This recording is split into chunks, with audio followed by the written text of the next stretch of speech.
जय श्री कृष्ण। विश्वरूप में आज हम 14वें अध्याय के कुछ 7 श्लोकों तक पढ़ चुके हैं अनुवाद, और आगे कुछ श्लोकों के अनुवादों को हम पढ़ेंगे।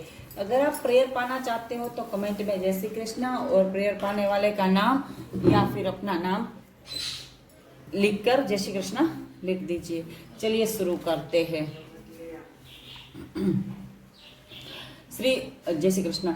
हे अर्जुन, सब देहधारी देहाभिमानियों का मोहित करने वाले तमोगुण को तो अज्ञान से उत्पन्न जान। वह इस जीवात्मा को प्रमाद, आलस्य और निद्रा के द्वारा बांधता है। हे अर्जुन, सत्वगुण सुख में लगाता है और रजोगुण कर्म में तथा तमोगुण तो ज्ञान को ढक कर प्रमाद में ही लगाता है। हे अर्जुन, रजोगुण और तमोगुण को दबाकर सत्वगुण और तमोगुण को दबाकर रजोगुण, वैसे ही सत्वगुण और रजोगुण को दबाकर तमोगुण होता है, अर्थात बढ़ता है। जिस समय इस देह में तथा अंतःकरण और इंद्रियों के चेतनता और विवेक शक्ति उत्पन्न होती है, उस समय ऐसा जानना चाहिए कि सत्वगुण बढ़ता है।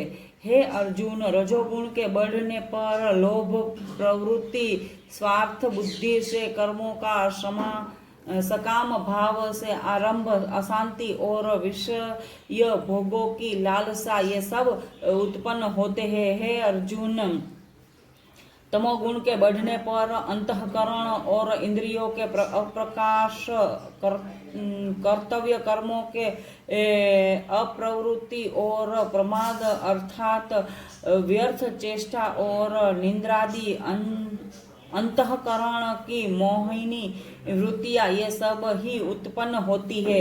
जब यह मनुष्य सत्वगुण की वृद्धि में मृत्यु को प्राप्त होता है, तब तो उत्तम कर्म करने वाले के निर्मल दिव्य स्वर्गादि लोकों को प्राप्त होता है।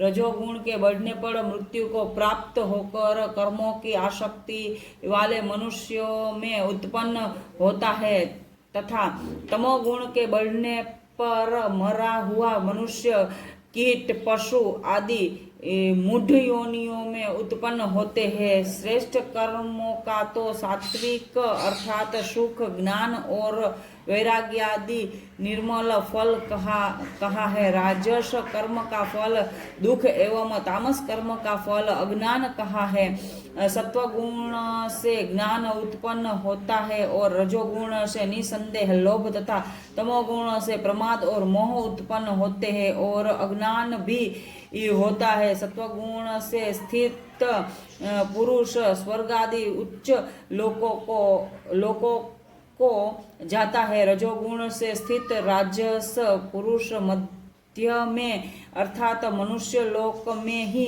रहते हैं और तमोगुणों के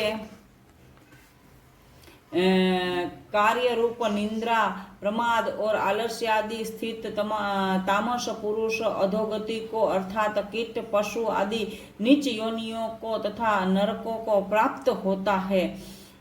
जय श्री कृष्ण।